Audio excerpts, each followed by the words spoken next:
¿qué casa me vais a hacer a mí? Si el cielo es mi trono y la tierra es el estrado de mis pies, ¿qué casa le vais a hacer a Dios, verdad? Pero independientemente de cómo cada uno se pueda imaginar al Señor, a Dios, lo importante es saber si lo que pensamos de Dios es correcto. ¿Qué concepto tenemos de Dios? Ya sabemos que no tiene forma, que no tiene medida, que no tiene peso, pero ¿cómo es Él? Porque según el concepto que tú tengas de Él, así tú vas a vivir. Hay gente que vive una vida cristiana muy light, sin compromiso, sin santidad, sin orden, porque ese es el concepto que tienen de Dios. Si tuvieran otro concepto más elevado de Dios, no podrían vivir así, imposible. Incluso hasta la forma como oramos. Fíjate cómo ora la gente. A veces escuchar a la gente cómo ora manifiestan el concepto que tienen de Dios, incluso hasta su nivel de madurez. No digo por utilizar más o menos palabras bonitas, por hacer oraciones más largas o más cortas, no, sino la forma como oran, la forma como piden a Dios, la forma como se acercan a Dios. ¿Qué concepto tenemos de Dios? Yo quisiera empezar el mensaje de esta tarde leyendo 2 versículos, después vamos a leer más, pero vamos a comparar 2 versículos, ¿sí? El primero se encuentra en el libro de Deuteronomio, capítulo 1, Deuteronomio capítulo 1, y el otro se encuentra en el Salmo 106, versículo 8.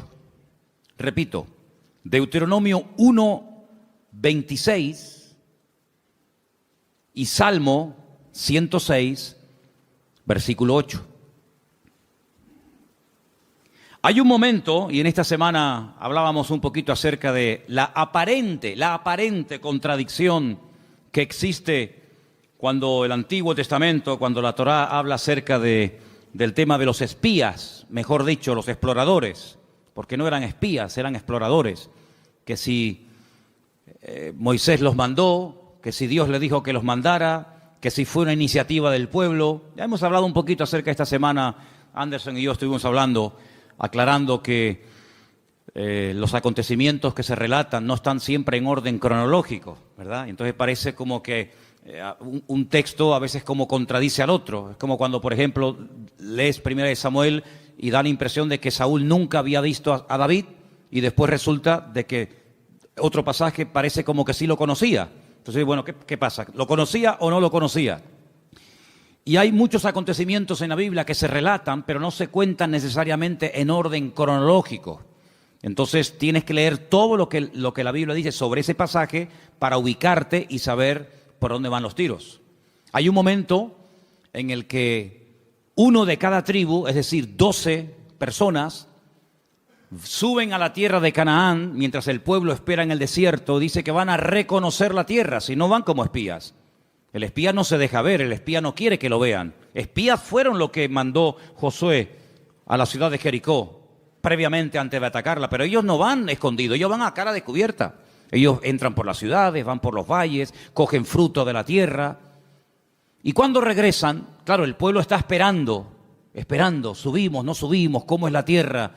¿Tiene ríos, no tiene ríos? ¿Es grande, está habitada? ¿Cómo es la tierra? El informe que trajeron fue terrible, terrible.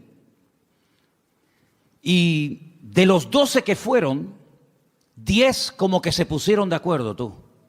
10 trajeron un informe tan negativo que a más de 1 millón y pico de personas los hundieron en la miseria. Dice que estuvieron toda la noche llorando. Qué pesimismo contagió a aquella gente al pueblo, ¿eh? Terrible, tremendo. ¿Sabes que ese día, se calcula, ¿no? Ese día era el Tisha B'Av, era el día 9 del mes Av. A veces coincide en agosto, a veces coincide ese mes, ese día en julio, depende. Y las peores desgracias, todas las desgracias, las peores catástrofes que le han ocurrido al pueblo de Israel, todas han ocurrido el día Tisha B'Av, el día 9 del mes Av, todas.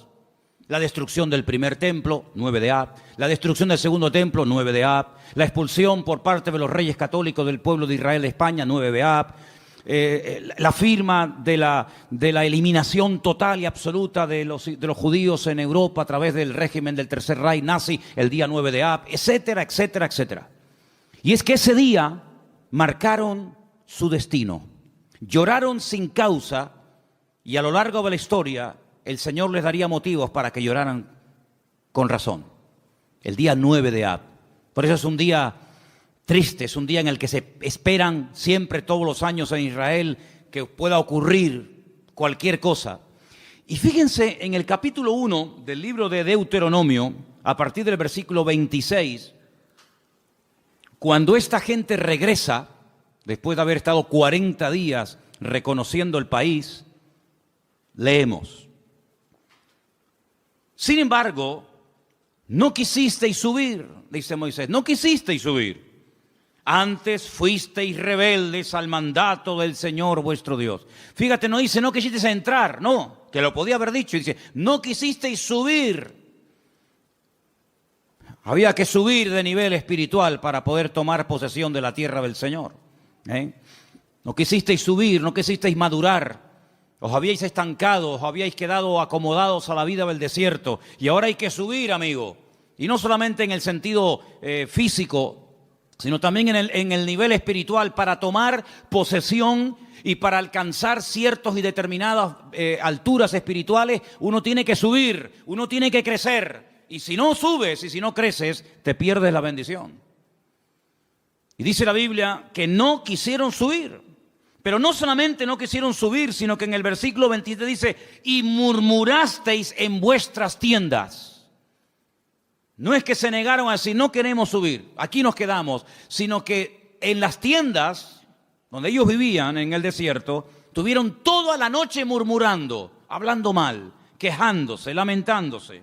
Y fíjate lo que llegaron a decir, cómo el Señor esas conversaciones, cómo el Señor escuchó e hizo que en su palabra quedara registrado parte de lo que murmuraban en las tiendas de campaña durante la noche. Mira lo que decían. El Señor nos aborrece. ¿Cómo? Porque el Señor nos aborrece, nos ha sacado de la tierra de Egipto para entregarnos en manos del amorreo para destruirnos. Mire, hermano, si Dios hubiera querido destruir a esta gente, no hacía falta sacarlos de Egipto. No hacía falta sacar a todo el pueblo de la esclavitud en Egipto, llevarlos por el desierto y subirlos a la tierra prometida, a la tierra que fluye leche y miel, para destruirlos. En el mismo Egipto podían haber sido aniquilados. Pero fíjate el concepto que ellos tienen de Dios. Y claro, según el concepto, según lo que ellos piensan de Dios, así hablan. De la abundancia del corazón, dice la Biblia, habla la boca.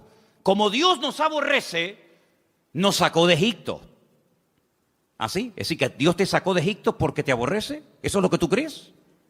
Y entonces, como nos aborrece, como nos odia, lo que quiere es ahora meternos en la tierra prometida, la tierra de Canaán, para que los habitantes de ese país, sobre todo los amorreos, nos destruyan y acaben con nosotros y con nuestras familias y con nuestros hijos y con nuestra vida. Y lo decían tan tranquilos y se quedaban tan panchos.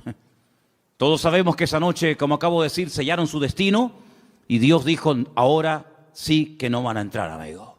Ahora sí que no van a entrar. Van a entrar aquellos que dijisteis que no entrarían, que eran vuestros hijos. Es decir, la generación adulta que salió de Egipto no entró en la tierra prometida. Dios levantó una nueva generación sin esos prejuicios, sin esas ideas equivocadas y distorsionadas de Dios, y esos fueron los que entraron, y estos que hablaron mal, y estos que murmuraron, todos cayeron en el desierto, uno detrás de otro, excepto aquellos que hablaron bien, Josué y Caleb. Ellos dos sobrevivieron, con más de 80 años, ambos entraron a la tierra prometida, la vieron, la disfrutaron, la habitaron y la conquistaron. Y posteriormente la repartieron, solamente ellos. Fíjate la cantidad de cosas que se puede uno perder y la cantidad de puertas en el mundo espiritual que uno puede cerrar simplemente, digo simplemente entre comillas, por hablar mal. Perdieron la oportunidad de su vida. Pudieron haber entrado hacía 40 años, pero por la forma como hablaron, Dios dijo, sí, muy bien, se acabó. Pero no solamente no van a entrar, sino que ahora encima van a morir en el desierto. Es increíble. Así que ellos creían que Dios los aborrecía. Pero mira lo que dice el Salmo 106. Todo lo contrario.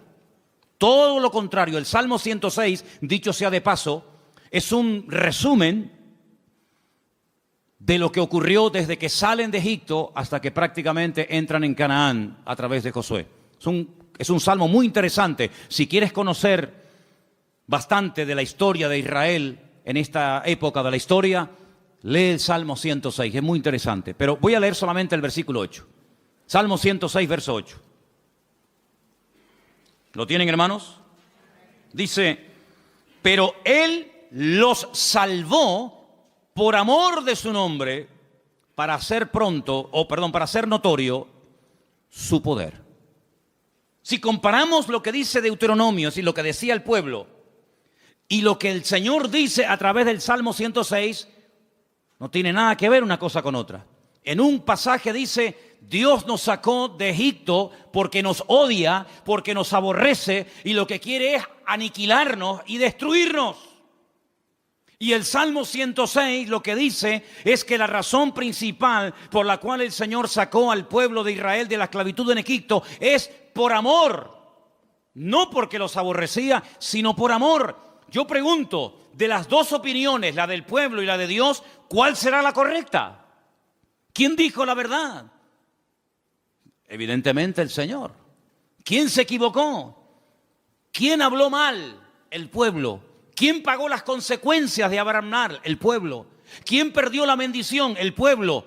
¿Y tú crees que a nosotros no nos puede pasar hoy en día lo mismo? ¿Crees que esto solamente es algo que le pasaba a ellos en el Antiguo Testamento, pero que hoy en día da igual cómo hablemos, si nos quejamos o damos gracias al Señor?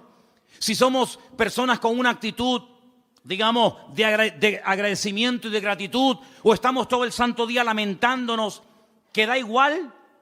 No te confundas, hermano.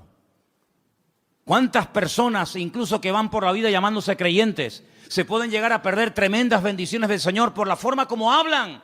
Porque la forma en como hablan manifiesta el concepto distorsionado o equivocado que pueden llegar a tener de Dios. Si tú crees que Dios no te ama, si tú crees que Dios es injusto contigo, si tú en lo profundo de tu corazón crees que el Señor no es tan bueno como dicen algunos, si tú en lo más profundo de tu corazón crees que Dios contigo no ha sido todo lo bueno que tú esperabas, tú vas a vivir así. Y cuando ores, cuando hables con alguien, cuando des testimonio, y cuando vengas a la iglesia y cuando salgas de la iglesia, tú vas a vivir según el concepto distorsionado y envenenado que tienes de Dios. Pero el creyente que tiene claro que Dios nos ama, que Dios no es injusto, que Dios quiere lo mejor para mi vida, no se va a quejar, no se va a lamentar, tenga o no tenga. Se le abran las puertas que él creía que se le tenían que abrir o no se le abran nunca. Da igual. El que tiene claro cómo Dios es y cómo Dios, siendo un Dios de amor y de misericordia, pastorea y bendice y protege nuestra vida, va a vivir desde un punto de vista pero completamente diferente a aquel que cree que Dios es injusto y que Dios es malo. ¿Cuántos dicen amén? ¿Qué concepto tú tienes de Dios? Hay gente que piensan que Dios es un Dios que continuamente está esperando que cometas la más mínima equivocación para darte el palo en la cabeza y castigarte. Incluso tal vez hoy en día no se use mucho esa expresión, pero yo recuerdo cuando era niño y me portaba mal, que era la mayoría de las veces, cuando me daba un golpe o me caía o me hacía una herida o algo, muchas veces mi madre y mi abuela y otros familiares me decían, eso te pasó porque Dios te castigó. Pero nunca decían que cuando salía algo bien es porque Dios te ama y te quiere bendecir. Eso no. Pero cuando te pasaba algo malo, Dios te castigó. Y si no, pórtate bien y ya verás cómo no te hubiera pasado. Porque es el concepto que mucha gente tiene de Dios. Que Dios está con el garrote en la mano esperando que cometas la más mínima equivocación para castigarte. Porque tienen el concepto de un Dios castigador. De un Dios vengativo. De un Dios que no pasa ni una. De un Dios que aquí te pillo y aquí te mato. Y así viven. asustados, amedrentados, tratando siempre de buscarse la vida, tratando siempre, ¿verdad?, de abrirse camino a ellos mismos, porque creen que ellos se pueden pastorear a sí mismos mejor que lo que Dios nos puede pastorear a nosotros. ¿Qué te parece, amigo? ¿Qué concepto tú tienes de Dios? ¿Sabes? Comencé a buscar en la Biblia algunas personas que hablaron y describieron a Dios, y me quedé muy sorprendido, porque hay pasajes extraordinarios en la Biblia donde vemos el concepto que algunas personas tenían acerca de Dios. Y vamos ahora a hacer un viaje por el libro del profeta Daniel, libro que está lleno de declaraciones de personas, vamos a decir, no muy creyentes que digamos, pero que cuando les tocó hablar y describir la figura de Dios, nos quedamos con la boca abierta del concepto que ellos tenían de Dios. Vamos, por ejemplo, a Daniel, capítulo 2, a partir del verso 46.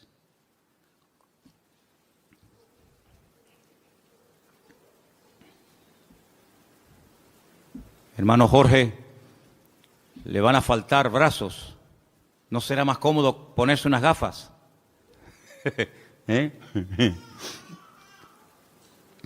El capítulo 2 del libro del profeta Daniel es un capítulo muy interesante, porque hay un rey llamado Nabucodonosor. ¿Serías capaz de pronunciar ese nombre? Ah, qué bien, está bien. A mí me costó una barbaridad aprendérmelo, pero bueno, ustedes... Nabucodonosor, ok. Tiene un sueño, pero resulta que por lo visto se le olvidó.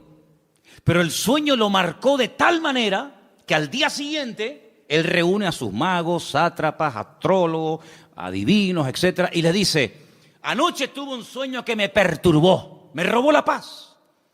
Y quiero que ustedes me digan qué significa ese sueño, que me lo interpreten. Y claro, todos los que estaban allí le dijeron: sí, oh rey, dinos, cuéntanos el sueño y nosotros te diremos lo que significa. Y le dice el rey: es que lo he olvidado. No me acuerdo lo que soñé. Así que lo que quiero es que me digan lo que soñé y a continuación me interpreten el sueño. Y si no me lo hacen, los condeno a muerte. Convertiré vuestra casa en un estercolero, en un muladar. Descuartizaré a vuestros hijos. Y claro, aquello causó un caos en el palacio tremendo, porque incluso algunos le llegaron a decir: pero es que nunca, jamás se ha oído de un rey que pida que se le cuente el sueño que ha soñado y encima la interpretación. Y no había forma. Que sin embargo la Biblia dice que Daniel, junto con sus amigos, oraron y le pidieron al Señor que les mostrara qué sueño había tenido este hombre y qué significaba. Y efectivamente el Señor, dice la Biblia, que le reveló a Daniel lo que el rey Nabucodonosor había soñado y lo que significaba.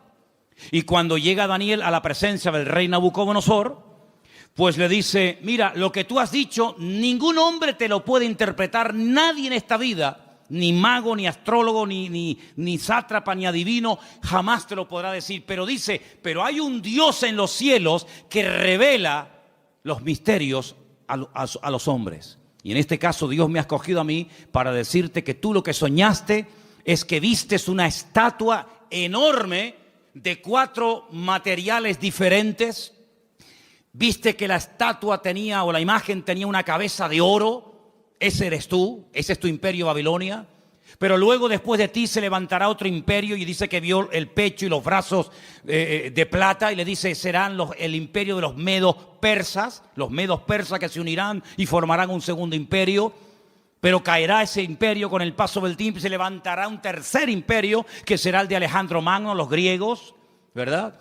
Y por eso ve que el vientre y los muslos son de bronce, pero se levantará un cuarto imperio que hace referencia proféticamente al imperio romano y también, en cierto sentido, también un poco al reino del anticristo, representado por el hierro y por el barro, y le muestra que tiene 2 piernas y 10 dedos. Y claro, Nabucodonosor, cuando oye aquello, se queda sorprendido, porque dice: bueno, ¿y cómo este hombre puede saber lo que yo soñé?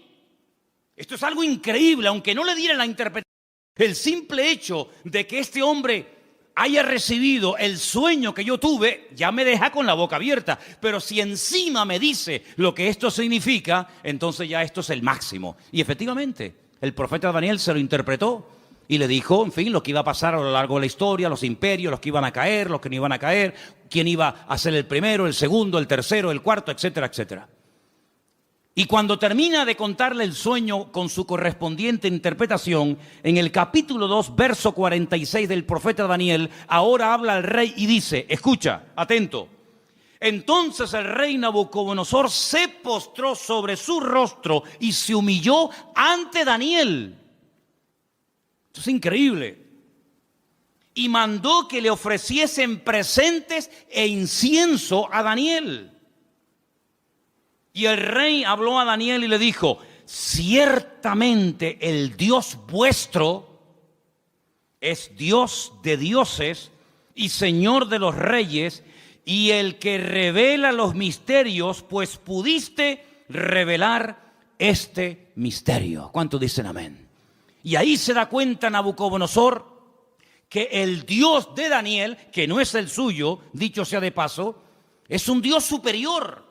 Es un Dios que es capaz de revelar cosas increíbles que ningún otro Dios en esta vida es capaz de hacerlo. Luego, el concepto que Nabucodonosor en ese momento tenía de Dios es un concepto elevadísimo. No hay otro Dios como el tuyo.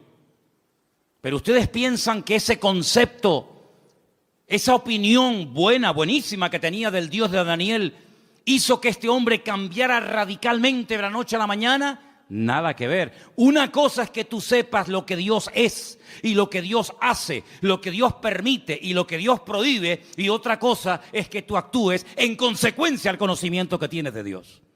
Fíjate que Daniel le dice, agárrate a este detalle, la imagen tiene 4 materiales, oro, plata, bronce y hierro. ¿Qué es lo que ocurre? ¿Qué es lo que hace Nabucodonosor con esa interpretación? Dice, bueno, pues si los 4 materiales representan 4 imperios, yo lo que voy a hacer es ir en contra de lo que Dios ha revelado a través de este hombre y voy a mandar a construir una imagen, una estatua enorme, curiosamente de 66 codos de alto y 6 codos de ancho, y la voy a mandar a hacer toda de oro, desde la cabeza hasta la planta de los pies, como diciendo, eso de que después de mí va a haber un imperio y después otro, de eso nada.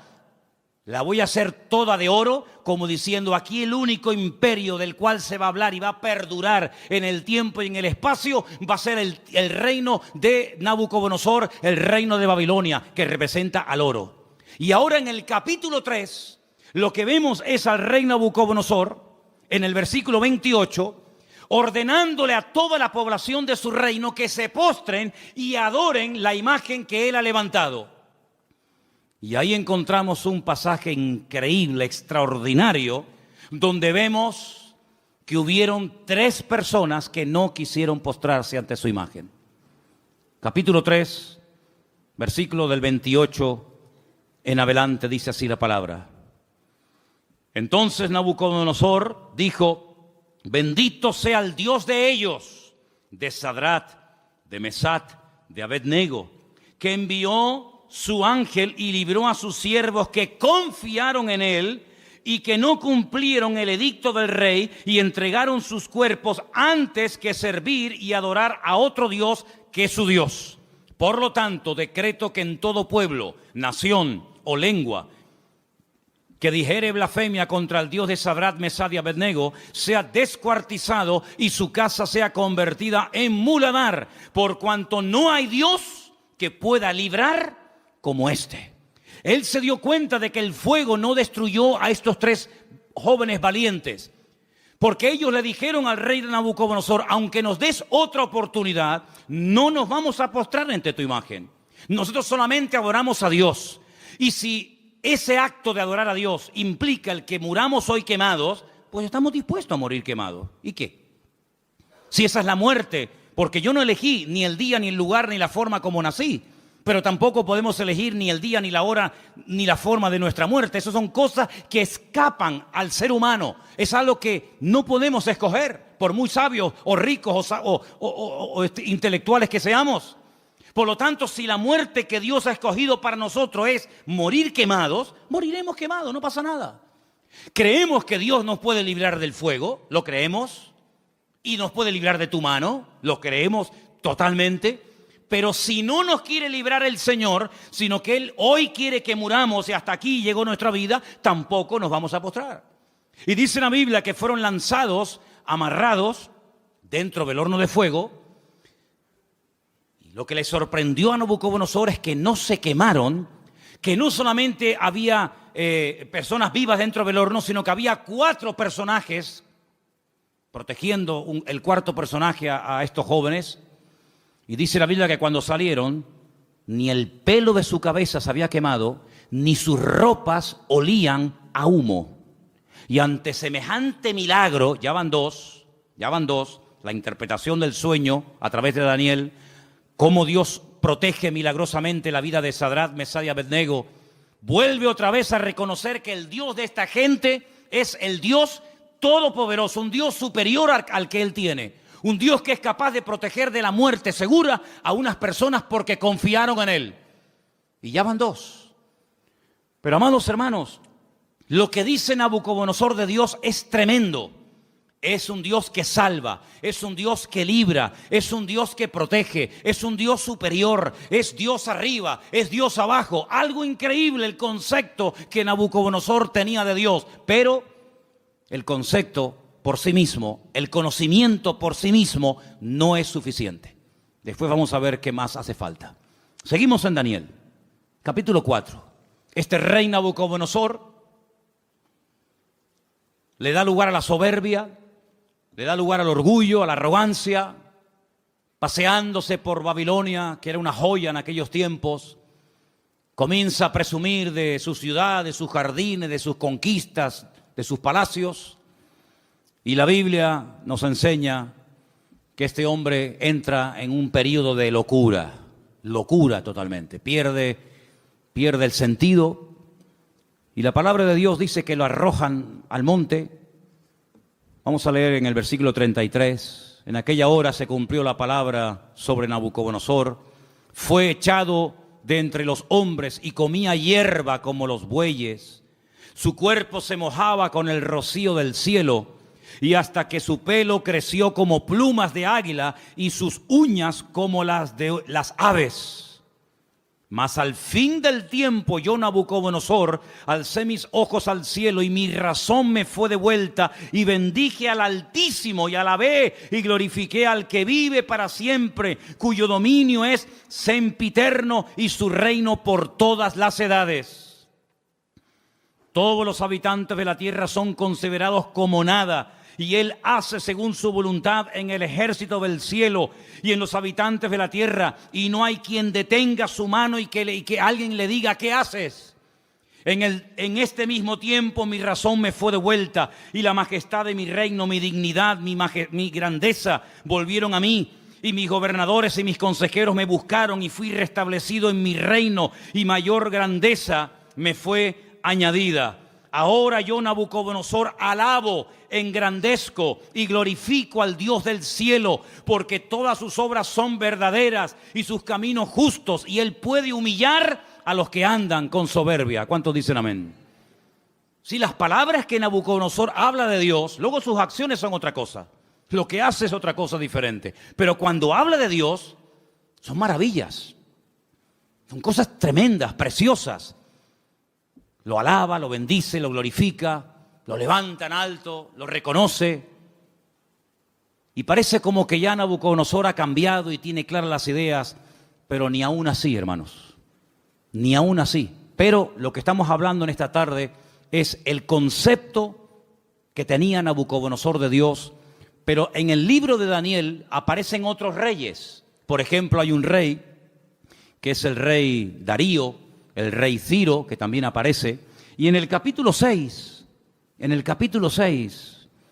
hay un momento en el que la envidia es tremenda, sobre todo contra Daniel, y lo quieren matar. Pero leí esta mañana algo que me llamó tanto la atención, porque dice que trataban de buscar algo en lo cual pillarlo en un fallo y decir: mira, pero no había manera. Quiero leerles en el capítulo 6, verso 4. Entonces los gobernadores y sátrapas buscaban ocasión para acusar a Daniel en lo relacionado al reino, mas no podían hallar ocasión alguna o falta, porque él era fiel y ningún vicio ni falta fue hallado en él. Me llamó la atención la palabra vicio. Daniel no tenía vicios. Dice, no podemos acusarlo de nada. No hay forma no hay forma. Pero entonces idearon un plan terrible y dice, entonces dijeron aquellos hombres, no hallaremos contra Daniel ocasión alguna para acusarle, si no la hallamos contra él en relación con la ley de su Dios. Y todos saben lo que hacen, convencen al rey Darío, para que promulgue una ley que no se puede revocar bajo ningún concepto, de que durante 30 días nadie puede elevar oraciones, plegarias o súplicas a ningún Dios, incluido el Dios de Daniel. Nadie puede orar durante 30 días. Era la única forma de que podían decir, mira, hay un hombre en tu reino que ha quebrantado la ley. Porque nosotros como creyentes, y creo que lo tenemos claro, tenemos que cumplir las leyes de los países donde vivamos siempre y cuando no vayan en contra de la palabra de Dios. ¿Cuántos dicen amén? No es que por ser cristianos estamos exentos del cumplimiento de la ley, ni mucho menos, al contrario. Las autoridades, según Romanos capítulo 12, todas han sido puestas por Dios. Salga quien salga y gane quien gane. Te guste o no, el que salga es el que Dios ha permitido que gobierne. Pero no importa. A veces Dios levanta un faraón y a veces lo tumba. A veces Dios levanta un Nabucodonosor y lo quita. Y mañana levanta un Darío y pasado un Ciro y mañana... No importa, eso son cuestiones de Dios. Nuestra obligación es obedecer y someternos a las autoridades. Repito, siempre y cuando no vayan en contra de la palabra de Dios. Y en este caso iban en contra de la palabra. ¿Cómo me va a prohibir a mí un gobierno? ¿Cómo nos va a prohibir a nosotros un rey, o un primer ministro o un presidente de gobierno? Me da igual. ¿Cómo nos va a prohibir a nosotros los cristianos un gobierno a no orar durante 30 días? Mucho, amigo, pero hasta ahí podíamos llegar. ¿Qué hizo Daniel? Versículo 10. Cuando Daniel supo que el edicto había sido firmado, entró en su casa y abiertas las ventanas de su cámara que daban hacia Jerusalén, se arrodillaba 3 veces al día y oraba y daba gracias delante de su Dios como lo solía hacer antes. No es que ahora empiece a hacerlo a raíz del edicto promulgado por el rey Darío, no, es que ya lo venía haciendo como algo normal en su vida. Se postraba y oraba en dirección a Jerusalén 3 veces al día.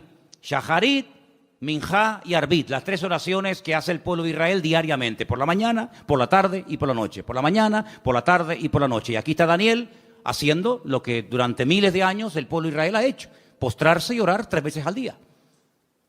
Y ahí lo pillaron. Van con el chisme, van con el cuento al rey Darío y le dicen, no te ha obedecido.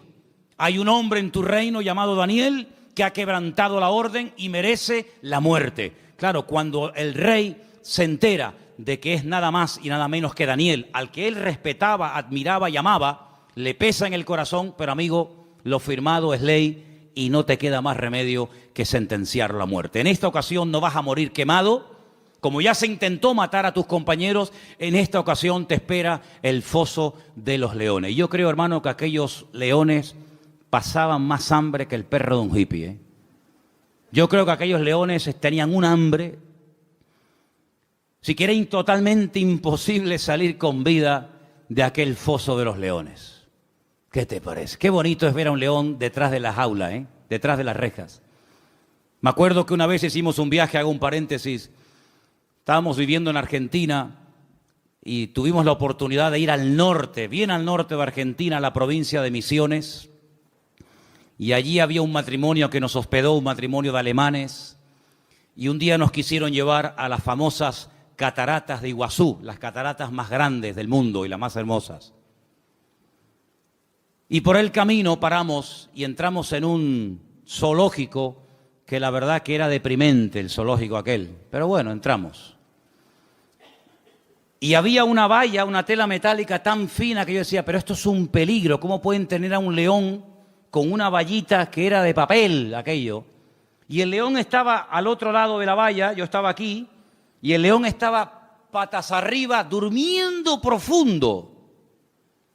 Y yo estaba al lado y ni se enteraba, pero no se me ocurrió otra cosa que tirar una piedra al león. Y cogí una piedra y le hice al león así por arriba, le hice, ¡pum!, le tiré el león. Mire, hermano, el león se viró, pegó un rugido que todavía lo tengo dentro y no se me ha ido, y eso fue en el año 90, fíjese lo que le digo. Qué miedo pasé, hermano, de verdad, qué miedo pasé.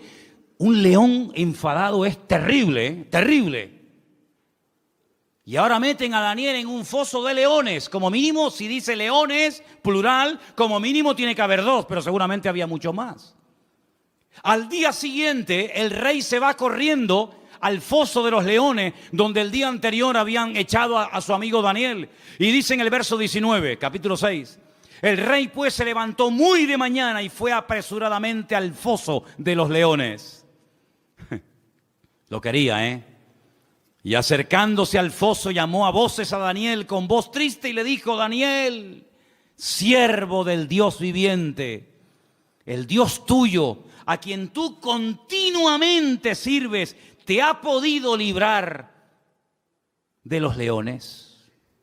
¿Te ha podido librar tu Dios? Solamente por eso ya Dios tenía que librar a Daniel, porque si no lo hubiera librado, el rey Darío se hubiera llevado un concepto equivocado de Dios. El Dios de Daniel no pudo salvar a su siervo de la garra de los leones. Solamente por eso ya el Señor protegió a Daniel. ¿De cuántas nos ha librado el Señor para no quedar mal Él? No para no quedar mal nosotros, para no quedar mal Él. ¿De cuántas nos ha librado el Señor?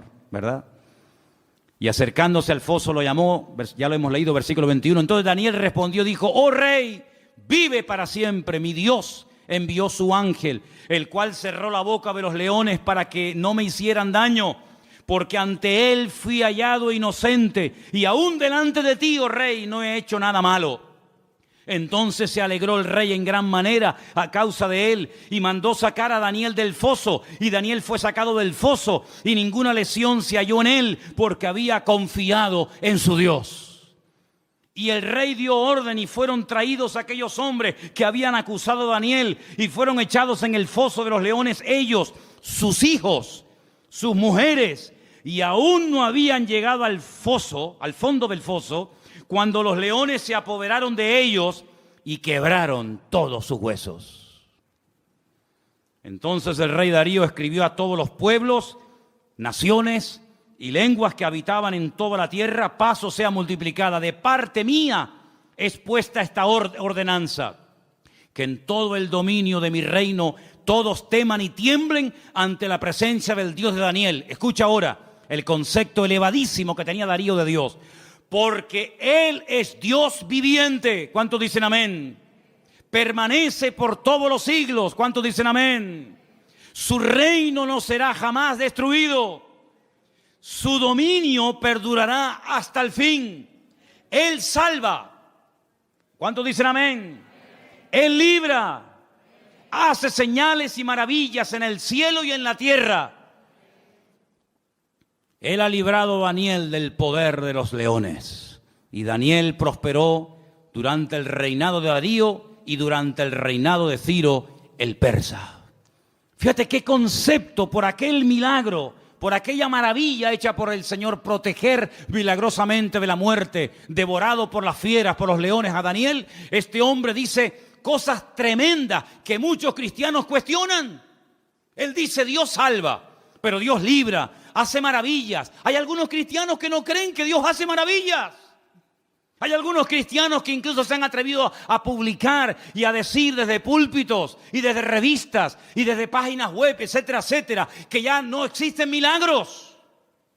Sin embargo, Darío no tenía ese concepto distorsionado de Dios. Darío decía, el Dios de Daniel salva, libra, hace señales en el cielo y en la tierra, protege, es un Dios todopoderoso. ¿Cuántos dicen amén? Si lo tenía Darío, ese concepto de Dios, ¿cuánto más tú y yo, tenemos que tener ese concepto de nuestro Padre y de nuestro Dios.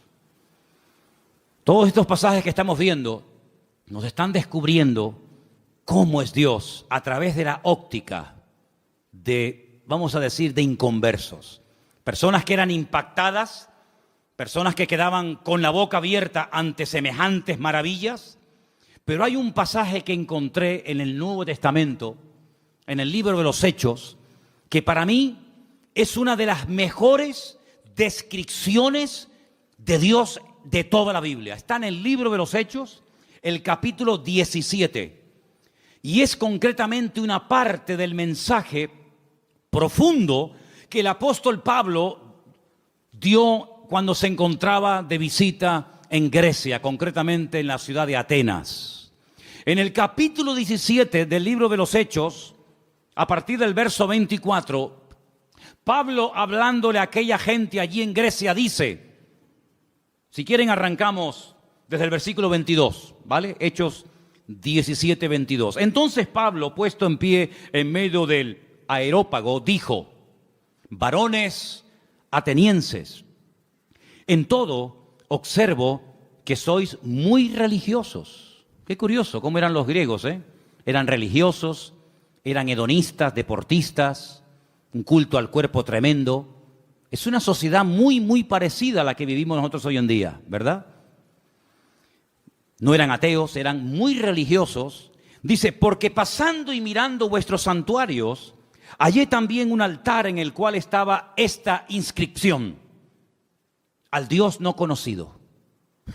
Tenían un altar donde no había ningún Dios, pero habían puesto una inscripción, una placa que decía esto: al Dios no conocido, al que vosotros adoráis sin conocerle. Y ese es el Dios que yo vengo a anunciar. Y Pablo dice, verso 24, escucha ahora: el Dios que hizo el mundo y todas las cosas que en él hay. ¿Puede decir amén a esto? Es un Dios creador, el que creó el mundo. Es decir, no se creó solo. Vino una explosión y a través de una serie infinita de coincidencias apareció en su lugar, tal y como las conocemos hoy en día, lo que llamamos sol, luna, plantas, árboles, animales, planetas, etcétera, etcétera. No es así. Es el Dios creador que ha puesto todo en su sitio, que le ha dado color, forma y diseño. Es el Dios todopoderoso. Y sigue diciendo, siendo Señor del cielo y de la tierra. La palabra Señor, sabéis que es la palabra amo. Siendo el dueño, el propietario de lo que hay arriba y abajo, no habita en templos hechos por manos humanas. Solamente de este versículo hay tanta enseñanza, tanta profundidad de conceptos que podríamos echarnos horas. Porque lo primero que está diciendo es, nosotros no salimos de la nada. Nosotros no somos producto de un proceso evolutivo, sino somos creación de Dios. Y ese Dios que es el dueño ha decidido no vivir en templos. ¿Qué les está diciendo los atenienses? Que vuestros templos no pueden contener su persona, su presencia, porque Él ha tomado unilateralmente la decisión de no vivir en templos. Luego les está tirando por tierra toda su religiosidad. Y sigue diciendo, ni es honrado por manos de hombres, como si necesitase algo. Pues Él es quien da a todos vida y aliento y todas las cosas. Es la existencia misma. Es el que hace que las cosas existan. Es el que transmite vida. Es el que hace que todo funcione perfectamente. Es el que hace que haya estaciones. Es el que hace que soplen los vientos de un lugar y se vayan por otro. Es el que hace que el sol cada mañana salga del mismo lado hace miles de años y se oculte por el mismo lado. Es el que hace que la tierra gire siempre en la misma dirección y a la misma velocidad. No es un Dios que hoy en día dice, no, que no se mueva, ahora que se mueva. Es un Dios que tiene un control absoluto de la creación. No ha perdido el control. No se le ha vuelto en contra la creación. Él da vida. Y si Él no diera la vida, nada funcionaría. Porque el hombre puede alargar y puede cortar la vida, pero no puede crearla, no puede diseñarla. Y Él está hablando de un Dios que da la vida, un Dios que ha formado, un Dios que ha creado, etcétera, etcétera. Y sigue diciendo, de una sangre ha hecho todo el linaje de los hombres. Está hablando de Adán. De él vienen todos, de él venimos todos. Para que habiten sobre toda la faz de la tierra, y les ha prefijado el orden de los tiempos y los límites de su habitación. Esto es impresionante lo que está diciendo Pablo aquí. Él es el que ha dado límite, ha puesto tiempos. ¿Cuánto tiene que vivir un elefante? ¿Cuánto tiene que vivir un loro? ¿Cuánto tiene que vivir el hombre? ¿Cuánto tiene que vivir? Él ha puesto límites, Él ha puesto tiempos. No es algo que siempre ha existido, como decía Aristóteles, que esto siempre ha existido, la eternidad del universo. No, el universo no es eterno. Tiene un principio y tendrá un fin. Y no solamente eso, sino que ha puesto límites, fronteras, que no tiene que ver con murallas, ni con rejas, ni con alambre de púas. Pero Él, desde el libro del Génesis, le dijo a cada nación y a cada pueblo, a las 70 que había en aquel momento, de la cual salieron todas las que existen hoy en día, dónde tenían que vivir cada nación y cada pueblo. Y lo he dicho infinidad de ocasiones, cada vez que un pueblo ha querido ir más allá del territorio que en el principio el eterno creador del universo y de la tierra le dio a los seres humanos, ha habido problemas. Y cuando los del norte quieren apropiarse de los del sur, y cuando los europeos quieren apropiarse de un continente, y cuando los de este continente quieren saltar a otro, se produce un caos, se produce un desorden, porque Dios estableció dónde tenían que vivir los pueblos. Y dotó al ser humano de unas características para vivir en el sur que no dotó a ese ser humano para vivir en el norte o viceversa. Y Dios lo que está haciendo es poner en orden el mundo, así como puso el sol aquí, no allá, aquí lo puso. Y así como puso la tierra en este lugar y no la puso en la otra punta de la galaxia, Dios ha puesto a los hombres donde Él ha querido y como Él ha querido. Porque es un Dios que controla y ordena la creación, y el hombre siempre tratando de alterar el orden de Dios. Dice, para que busquen a Dios, si en alguna manera palpando puedan hallarle, aunque ciertamente no está lejos de cada uno de vosotros. Porque en Él vivimos y nos movemos y somos. Eso es increíble, ese concepto. En Él vivimos, nos movemos y somos, como algunos de vuestros propios poetas también han dicho, porque linaje suyo somos. Siendo pues linaje de Dios, no debemos pensar que la divinidad sea semejante a oro, plata, piedra, esculturas de arte, imágenes de hombre. Pero Dios, escucha, Dios, habiendo pasado por alto los tiempos de esta ignorancia, ahora manda a todos los hombres en todo lugar que se arrepientan. A todos, absolutamente a todos. Por cuanto ha establecido un día, por el cual juzgará al mundo con justicia por aquel varón a quien designó. Está hablando del Señor Jesús, dando fe a todos con haberle levantado de los muertos. Y ahí ya se rompió la armonía, porque cuando oyeron de lo de la resurrección, eso era algo que no les cabía en la cabeza, y ahí le dijeron, bueno, ya te escucharemos en otra ocasión, en otro día, en otro momento. El concepto que Pablo tenía de Dios era un concepto no distorsionado, no equivocado ni envenenado, sino era un concepto correcto y exacto. Y la pregunta que tenemos que volver a hacer nosotros en el día de hoy, ¿qué concepto tenemos nosotros de Dios? ¿Cómo tratamos a Dios? Muchas veces le decimos a Dios cómo nos tiene que tratar a nosotros. Pero la pregunta es, ¿cómo estamos nosotros tratando a Dios? Queremos que Él nos sane cuando estamos enfermos. Queremos que Él supla nuestras necesidades cuando necesitamos que sean suplidas. Queremos que nos haga compañía cuando nos sentimos solos. Queremos que nos dé trabajo cuando nos falta. Queremos que nuestros hijos estén sanos y robustos y con trabajos y bien. Todo eso está bien claro. Pero la pregunta es, ¿cómo tú estás tratando a Dios? Algunos ni se lo han planteado. Algunos viven en una ignorancia tan grande que lo único que le preocupa es el aquí y el ahora. comamos y bebamos porque mañana moriremos. Ese es el eslogan de la sociedad y de muchas personas hoy en día. ¿Qué más da si hay cielo, si hay infierno, si mañana me muero o no me muero? Es el día de hoy lo que me preocupa. Ya mañana, ya Dios dirá, ¿verdad? Para quedar bien. ¿Qué concepto tú tienes de Dios? Depende del concepto que tengas, estarás hablando de tu nivel de madurez. Y así vivirás, y así hablarás, y así te comportarás con tus semejantes. Y cuando vamos a la palabra de Dios, vemos que ese Dios real, vivo y verdadero, que es el único que existe, que es uno, se ha dado a conocer de varias formas. Primero, a través de la creación. Vamos a un texto que nos va a leer nuestro hermano Luis. Romanos 1:20. Preste atención porque es un texto extraordinario a tener en cuenta. Romanos 1:10. 1:20, perdón.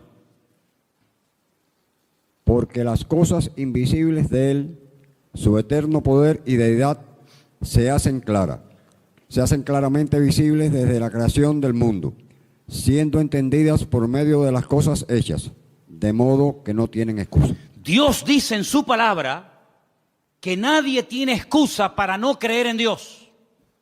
Algunos me han preguntado muchas veces, pero hay gente a la cual nunca se les ha hablado de Cristo. ¿Y eso qué significa? ¿Que no van a creer en Dios porque nadie les ha testificado, porque nadie los ha invitado a un culto, porque nadie les ha dado una Biblia, un Nuevo Testamento?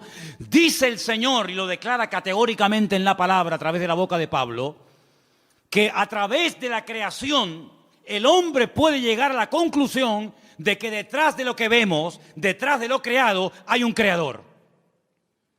Detrás de este púlpito tuvo que haber alguien que lo hiciera. Este púlpito no se hizo solo. Imposible, imposible. Detrás de un coche tiene que haber un fabricante. Esas piezas tuvieron que ser diseñadas y puestas en ese lugar para que esa máquina funcione.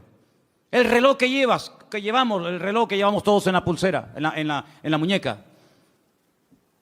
Ese reloj me habla de que tuvo que haber alguien que lo diseñara, alguien que lo creara, alguien que lo pusiera ahí. Cada pieza, cada tornillo. Sí, detrás de lo creado hay un creador. Y detrás de cada cosa creada hay un diseñador que le dio forma. Y Dios le ha dado forma a la humanidad. Dios le ha dado forma al mar. Dios le ha dado forma a las montañas. Dios le ha dado forma al universo. ¿Quién hizo eso? ¿Quién creó el mundo? ¿Quién creó el agua del mar con la justa medida para que no se pudran los seres vivos que viven ahí adentro? Si tuviera más nivel de sal, la vida sería imposible, como el mar muerto. Hay un mar que se llama el mar muerto. Bueno, en hebreo se llama el Yam HaMelach, el mar de la sal. En español, el mar muerto. ¿Por qué es muerto? Porque tiene demasiado nivel de sal. ¿Te imaginas que los mares que nos rodean, las playas a las que vamos a bañarnos, tuvieran el mismo nivel de sal que el mar muerto en Israel? No habría peces. Sería imposible la vida. No se podría navegar en esos mares. No habría peces, no habría fauna marina. Pero Dios, cuando hizo el mar, le dio la cantidad exacta de sal, ni más ni menos, para que todo funcione de una forma perfecta y matemática durante miles y miles de años.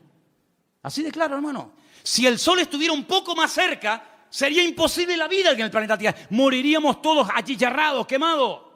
Si el sol estuviera más lejos, la vida en la tierra sería imposible, se congelaría la tierra.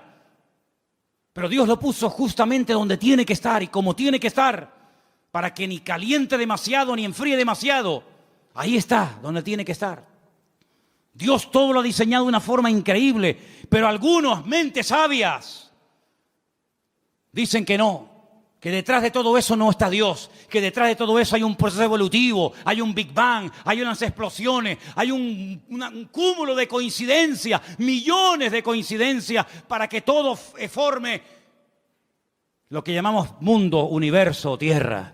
Increíble. Ahí se cumple el texto que dice, y queriendo ser sabios, se hicieron necios. Queriendo ser sabios, se hicieron necios. El Señor se dio a conocer primeramente a través de la creación. Hay personas que se han convertido observando las estrellas, porque todas las estrellas del universo, su nombre están en hebreo, y traduciendo el nombre de muchas de las estrellas, puedes conocer prácticamente toda la Biblia, Antiguo y Nuevo Testamento, primera y segunda venida de Cristo. Ya sé que no es un método que hoy en día utiliza el Señor, pero hubo durante muchas generaciones y siglos, un sistema que le permitía al hombre leer, descifrar el mensaje de Dios en las estrellas. De ahí que el diablo después se levantara y creara o inventara la famosa astrología, tratando de manipular el universo, ¿verdad? Y tratando de decirle al hombre que esta estrella o aquella o la otra ejercía una influencia mejor o mayor o positiva o negativa sobre el carácter, la personalidad de la gente, y de ahí viene todo el sistema de horóscopos y toda esa historia. Pero hubo un momento en la historia en el que los hombres sabían interpretar y leer las estrellas. Y los magos de Oriente vinieron a Belén guiados por una estrella, no por una, sino por su estrella. Y se dieron cuenta de que las estrellas se habían alineado, y cuando interpretaron y vieron Betulá y vieron Ari y vieron todas las estrellas, ellos dijeron: ha nacido el Mesías, porque ellos supieron leer el mensaje, cosa que hoy en día pues ni se puede ver ni se puede interpretar. Y hay otro momento en el que Dios utilizó otro sistema, y dice la Biblia en Hebreos, que también lo vamos a leer ahora, que Dios habló muchas veces, muchas formas y maneras distintas, pero ahora ya ha hablado ya de la última forma que iba a hablar. Y quiero que escuchen este versículo, es el último que vamos a leer. En Hebreos capítulo 1, a partir del versículo 1 en adelante, dice así: Dios, habiendo hablado muchas veces y de muchas maneras en otro tiempo a los padres por los profetas, en esos postreros días nos ha hablado por el Hijo, a quien constituyó heredero de todo, y por quien asimismo hizo el universo, el cual, siendo el resplandor de su gloria y la imagen misma de su sustancia, y quien sustenta todas las cosas con la palabra de su poder, habiendo efectuado la purificación de nuestros pecados por medio de sí mismo, se sentó a la diestra de la majestad en las alturas, hecho tanto superior a los ángeles, cuando heredó más excelente nombre que ellos. Si Dios habló muchas veces y de muchas formas diferentes, dice en el pasado, dice, pero en los últimos tiempos Dios decidió hablar ya contundente y claramente, y lo hizo a través del Señor Jesús, a través de su amado Hijo. Eso es lo que dice la palabra. Así que si no te sirve la creación, Dios se reveló en su palabra. Si no te gusta leer la Biblia o no la conoces, Dios te habló a través de Jesús. Pero no hay excusa, no hay ninguna excusa. Dios no va a decir: ¿y qué hacemos con este al cual nadie le predicó? Todo el mundo tendrá su oportunidad de una manera u otra. Eso no nos exime de la responsabilidad de predicar el Evangelio, evidentemente. Pero les puedo asegurar, amados hermanos, que el Señor no ha dejado su persona sin testimonio. Él ha dado testimonio de su existencia. Él ha dado testimonio de su poder. Él ha dado testimonio de que esto no es producto de la casualidad, sino es producto de la mano poderosa de Dios. ¿Cuántos dicen amén? Y para más INRI, si quieres creer en Dios, mírate a ti mismo. Mírate tú, porque viéndote a ti, no me queda más remedio que creer en Dios. Alguien le dijo una vez a una persona: demuéstrame que Dios existe. Dice: mírate a ti mismo. Viéndote a ti, tengo que reconocer que Dios tiene que existir. Porque ¿de dónde saliste tú? No de mis padres, y los tuyos, y tus padres, y de los suyos, y ellos. Y cuando seguimos hacia atrás, llegamos a un momento en el que nos damos cuenta de que la humanidad no es algo eterno, que siempre ha existido de eternidad a eternidad, sino que hubo un punto de partida, hubo un primer habitante, como habrá un último. Y de generación en generación, el hombre mirando hacia sí mismo puede ver el diseño perfecto de su cuerpo, cómo todo funciona con una armonía extraordinaria. Y todo eso nos habla de un diseñador, de un creador y de un Dios todopoderoso. Ahora, el que no quiere creer, ni viendo milagros va a creer. Ni viendo milagros va a creer, porque los milagros no se hacen para que la gente crea, sino que se hacen como evidencia de la manifestación del poder de Dios. Y quiero solamente recordarles que la lectura que se leyó esta tarde estaba basada en el libro de Esdras, ¿verdad? Capítulo 9. Cuando ellos vuelven del cautiverio en Babilonia, gracias al Señor, después de 70 años, llegan a Babilonia, llegan a Jerusalén, con la intención de hoy empezar de cero. reconstruir la ciudad, inaugurar otra vez el templo y bueno, hacer las cosas ahora bien. Y le llega la noticia al sacerdote Esdras y le dicen, tenemos que comentarte algo, aquí hay un problema muy grave y muy serio. A ver qué pasa. Resulta que los que han venido del cautiverio, muchos se casaron con mujeres inconversas, con paganas, con idólatras, y cuando han llegado aquí, se han unido a las mujeres del país y se han mezclado. Cuando oye esto, Esdras dice que se arrancó los pelos de la barba, se arrancó los pelos de la cabeza, se rasgó las vestiduras, se cubrió de polvo y ceniza, se tiró al suelo, empezó a suplicar misericordia y clemencia y piedad del Señor, porque dijo, otra vez, ¿qué creéis que este momento, este alivio momentáneo que el Señor nos ha dado, este pequeño remanente que somos en el día de hoy, es porque somos buenos y nos lo hemos merecido? No, ha sido por la misericordia del Señor. Pero ¿cómo volvéis otra vez a hacer lo mismo que hacíamos hace 70 años? Desobedecer al Señor. Es decir, el concepto que Esdras tenía de Dios era muy claro. Él sabía que el pecado trae consecuencias. El pecado se perdona siempre que hay arrepentimiento, siempre, no te quepa la menor duda. Pero en algunas ocasiones, no todas, pero en algunas ocasiones el pecado, la desobediencia, el desorden trae consecuencias a corto y a largo plazo. Y este hombre se pone a orar, todo el capítulo 9, léanlo, es una maravilla. Todo el capítulo 9 de Esdras es una oración enorme, donde este hombre dice, no habéis aprendido del pasado. Volvéis otra vez a cometer lo mismo que hace 70 años atrás. ¿No os dais cuenta que esta fue una de las causas por las cuales fuimos atacados y destruidos y humillados? ¿No os dais cuenta del precio elevadísimo que se tuvo que pagar por haber desobedecido al Señor? Volvéis otra vez a las andadas. Pero ¿saben qué, hermanos? Somos así. ¿Cuántos vuelven al vómito otra vez? ¿Cuántos están un tiempo tranquilos, libres, en paz, bendecidos, y cuando te das cuenta, otra vez volvió a las andadas? Como el pueblo de Israel, exactamente igual, al que muchos lo critican y lo cuestionan. El corazón del ser humano es el mismo. Da igual si es judío, si es gentil, si es americano, si es europeo, da igual. No terminamos de aprender, no terminamos de interiorizar la gran verdad de que Dios es un Dios santo. Y Dios lo que ha hecho y diseñado con el tema del pecado es algo que al que no tiene un concepto claro de Dios, medio que lo confunde. Y os voy a explicar muy rápidamente esto. Como no la consecuencia, sino la sentencia sobre el pecado no es inmediata. El hombre cree que como yo he pecado, he desobedecido, no he hecho la voluntad de Dios y aparentemente no me ha pasado nada, pues eso quiere decir de que lo puedo volver a hacer. Pero es que Dios lo ha diseñado así. Y fíjate qué astuto y qué malo es el enemigo, que cuando quiso tentar a Eva, le dijo, ¿qué es lo que Dios os ha dicho? Que no podemos comer, porque el día, subrayo, el día que comamos, moriremos. Satanás le dijo, no morirás. Ella comió y no murió. Y como que Satanás se le quedó mirando y le dijo, yo te lo dije. ¿Te has muerto? Tócate. Estás viva. No has muerto. Dios te engañó. Ella no entendía lo que era morir.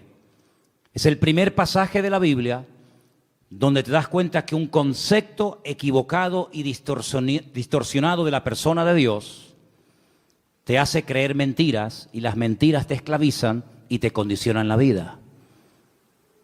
Ahí puedes ver que el hombre es mucho más que un cuerpo. Es espíritu, es alma y es cuerpo.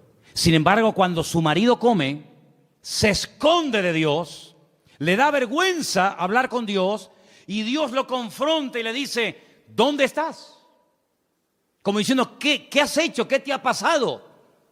Él creía en Dios. Adán no se convirtió de creyente en ateo así en segundos. Él seguía siendo creyente, pero el concepto de Dios, el pecado lo distorsionó. Él creía en Dios, pero creía que podía esconderse de Dios y meterse en un lugar donde Dios no podía encontrarlo. Y el otro día hablamos acerca de dónde vamos a huir para escondernos de la presencia de Dios. ¿A dónde nos podemos esconder? Creía en Dios, pero estás creyendo equivocadamente. El día que vieron el cuerpo inerte y sangrando y que no se movía de su hijo Abel, ese día ella entendió que la muerte cuando uno peca tiene dos puntos principales, la espiritual y la física. El día que comiste del árbol prohibido, moriste espiritualmente hablando. Y llegará el momento que la sentencia natural y física sobre tu desobediencia la experimentarás cuando tu cuerpo de un momento a otro deje de funcionar y te mueras físicamente. ¿Te das cuenta? Cuando el apóstol Pablo le escribe a los Efesios, les dice: vosotros estabais muertos, no físicamente, sino en vuestros delitos y en vuestros pecados, y Él os dio vida juntamente con Cristo. Luego, un concepto distorsionado de Dios nos puede llegar a interiorizar la falsa idea de que yo peco, yo desobedezco, yo hago lo que me da la gana y no pasa nada. Eso es lo que tú te crees, porque la soberbia del hombre lo ciega, el orgullo del hombre lo embota.